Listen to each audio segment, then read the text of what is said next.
C'est un endroit qui est entièrement dédié à cette tendance. C'est quoi cette tendance? Alors, ça fait environ 5 ans qu'on entend parler de cette tendance. D'ailleurs, au Salon Maison et Objets, ils ont un département qui est dédié à l'outdoor-indoor. C'est-à-dire que c'est du mobilier qui va aussi bien dedans que dehors. Et l'idée, c'est faire rentrer la nature dans la maison. Alors souvent, c'est l'utilisation de matériaux naturels, des bois, des osiers, les plantes, beaucoup de plantes. Les osiers, bah, ça peut se dire, non? Les osiers. Les osiers. Le osier. Le osier. Laisse tomber. Bambou. Oh, si Bon, et donc, le bambou. Si j'osais, je vous dirais que c'est le bambou. Donc, la nature dans la maison. Assez. Je vous prie en revenir. Non, allez, laissez la produire. Et figurez-vous, chef, qu'il y a un homme, un décorateur, qui est spécialisé dans cet outdoor-indoor depuis une vingtaine d'années. Lui, il s'appelle Hervé Gams. Et Hervé a créé, justement, il y a une vingtaine d'années, toutes ces plantes artificielles, mais très chic. Et donc, il a ouvert un lieu, là, au mois d'avril, à Paris, dans le 11e arrondissement, dédié à cette espèce de tendance. Alors moi, j'aime pas trop dire ça, mais où en fait sont regroupés le mobilier qui irait dedans dehors, ces plantes qu'on peut aussi mettre dedans dehors. Et c'est une certaine éthique, il a voulu que ça soit fait par des artisans.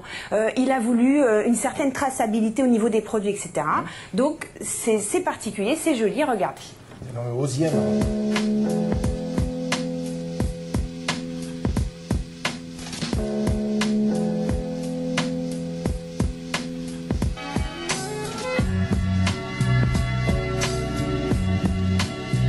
L'idée, c'était de créer un lieu à Paris où on allait retrouver, dans un seul endroit, tout un univers, des produits, un regard sur la nature qui est réinterprété pour rentrer dans l'urbain. Aussi bien dans le mobilier, l'art de la table, la culture du savoir-manger. C'était la notion de revenir à des matières, à des savoir-faire réinterprétés, revus par des designers et des créateurs.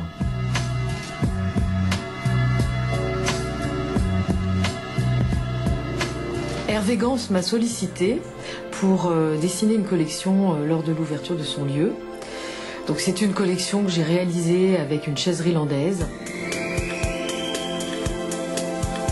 Alors le fait de travailler aujourd'hui avec une fabrique qui se situe entre art et industrie me semblait très naturel par rapport à l'ouverture du lieu d'Hervé, parce que son désir était d'introduire la notion de nature dans un concept urbain, et que là, d'un seul coup, ces objets ont une qualité propre, artisanale, avec une expression de bois, de matériaux naturels, de savoir-faire, qui me semblait tout à fait correspondre au concept de cet endroit.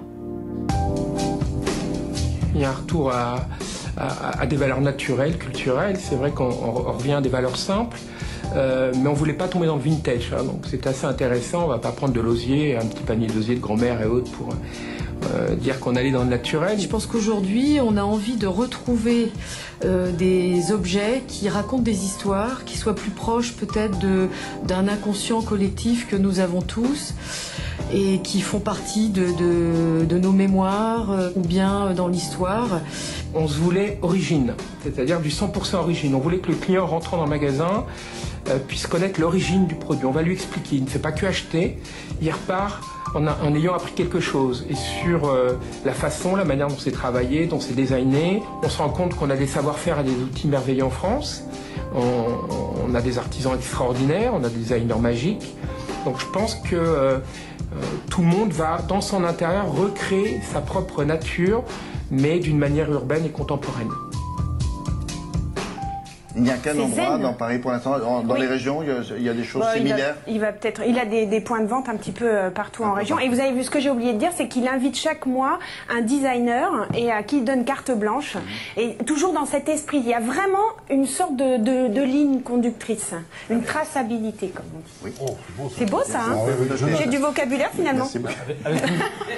Avec une cédille. Merci beaucoup. Traçabilité.